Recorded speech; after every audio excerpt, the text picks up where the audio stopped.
ሰላም ሰዎችዬ እንዴት ናችሁ? ታዲያ ሁሉ ሰላም፣ እግዚአብሔር አምላክ የተመሰገነ ይሁን። እኔ በጣም ደህና ነኝ። ልጆቼ ደህና ናቸው። ስራዬም ሁሉ ሰላም። እናንተስ ጋር እንዴት ነው? በዓል ጥሩ አለፈ? እንደው የሰው ልጅ ሲጠፋ ጠፋሽ አትሉም? ነውር አይደለም? ኧረ ጠፋሽ ይባላል። አይ ጠፋሽ አትሉኝም ወይስ ብዬ ስል አንዳንድ ጊዜ ምን አገባን ስለ አንቺ መጥፋት እንደዚህ የምትሉ ሰዎች ወይ ጉድ! አሁን ይሄንን በማለታችሁ ምን ትደሰታላችሁ? እንደውም በዚሁ ጥሩ መግቢያ ይሆነኛል። ስለ ሰዎች ኔጌቲቭ ነገር የምናወራ ሰዎች፣ በተለይ ደግሞ እንደው በዛ በሃይማኖት የማንታወቅ ሰዎች ብድግ ብለን ስለ አንድ ሰው ክፉ ነገር እንናገራለን። ፊዚክሊ ሊሆን ይችላል፣ ለሰዎች ጎሲፕ በማድረግ ሊሆን ይችላል፣ ኦር ደግሞ ሶሻል ሚዲያዎች ላይ ገብተን ኔጌቲቭ ነገርን እንጽፋለን እና ያ ለምንድን ነው ብዬ ሳስብ ያሳዝኑኛል። ተጎድተዋል። አቅማቸው እንዴት ነው? አቅማቸው ለኔጌቲቭ ኤነርጂ የተገበረ ነው።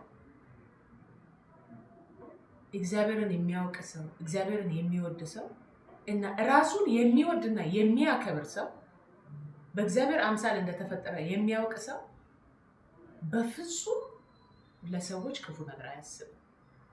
ሰዎችን አይሳደብም። ስለ ሰዎች መውደቅ አይሰራም። ጭራሽ ክፉ ለሆኑልን ሰዎች መልካም እየሆንን ለሚሰድቡን ሰዎች፣ ስናፈቅራቸው ለሚያዋርዱን ሰዎች፣ ወይም ደግሞ እንዴት ነው ስንወዳቸው በጥላቻ ለሚመልሱልን ሰዎች፣ ቦታ ስንሰጣቸው ለሚያሳንሱን ሰዎች ለነሱ እየራራን የዚህ ነገር ምክንያት ምንድን ነው? ለራሱ ኮንፊደንት የሆነ ሰው፣ በእግዚአብሔር የሚተማመን ሰው፣ እግዚአብሔር የገባው ሰው፣ ራሱን የሚያከብር ሰው ሌላውን አይሰብርም፣ ሌላውን አያሳንስም። የተሰጠውን ፍቅር ሪሲቭ ለማድረግ ሬዚስት አያደርግም አይደል? ክርስቶስም እንደዚህ እኮ ነው ዋጋ የከፈለልን፣ ያለ ኃጢአቱ ያለ በደሉ እኛ ባጠፋ ነው እኛኑ ለማትረፍ እኛኑ ሬስኪው ለማድረግ በእኛው እጅ ተገርፎ በእኛው እጅ ተዋርዶ በእኛ እጅ ተተፍቶበት ሰዎችን ለማዳን ራሱ በፈጠረው ህዝቡ ላይ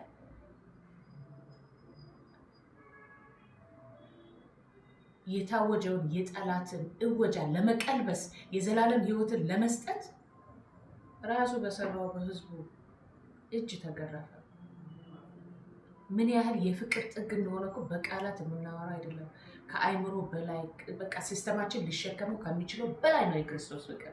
ታዲያ ዝም ብሎ ሊቀልብን አይገባም። ለምን?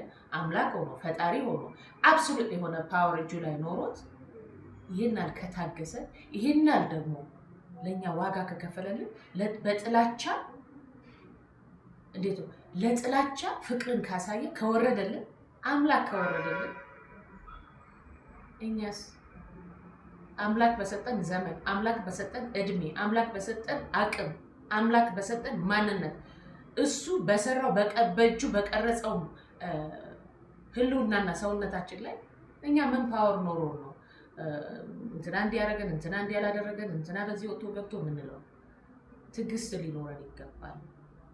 እንደውም የሚያሳንሱን ሰዎች የበለጠ ከፍ ልናደርጋቸው ይገባል እንጂ እነሱ እንዳሳነሱን እኛ ያነስን ሰዎች አይደለንም። እንዴት ነው? ህፃናት ልጆች አሉን አይደል? ሁላችንም ህፃናት የአእምሯቸውን ልክ ነው ሊረዱን የሚችሉትም የሚገባቸው ሰው በእነሱ አንናደድም አይደለ? አንዳንድ ሰዎችም ያደጉ መስሎ ግን ያላደጉ ሰዎች አሉ።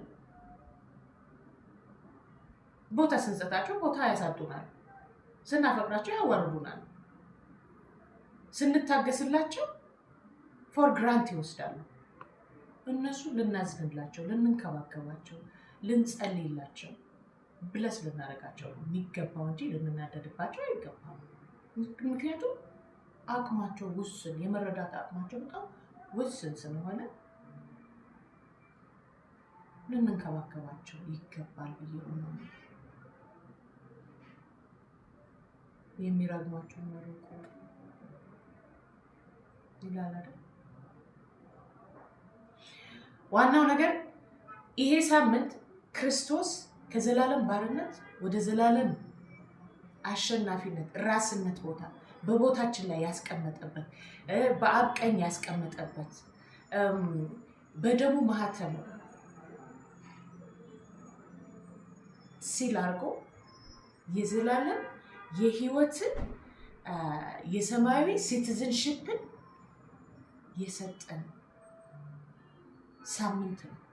መታሰቢያነቱ እሱ ነው። ስለዚህ በዛው ልክ እንድንመላለስ ያስፈልጋል። ሁላችንም ለየራሳችን ክብር ሊኖረን፣ ሰዎቻችንን ልናፈቅር፣ ልንወድ፣ ልንታገሳቸው፣ ልንሸከማቸው፣ ለመቀበል ብቻ ሳይሆን ለመስጠት እንድንሮጥ፣ ፍቅርን ለመስጠት፣ ትዕግስትን ለመስጠት፣ ጊዜን ለመስጠት ልንሸካከም ይገባናል ብዬ አስባለሁ። ተሰጥቶን የምንሰጥማ ምን ዋጋ ነው? ሳይሰጡ ነፍገውን ስንሰጥ ግን አባቴ ይከብርብናል ለማለት ፈልጌ ነው።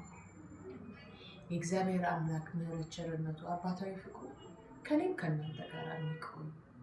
ተባረኩ።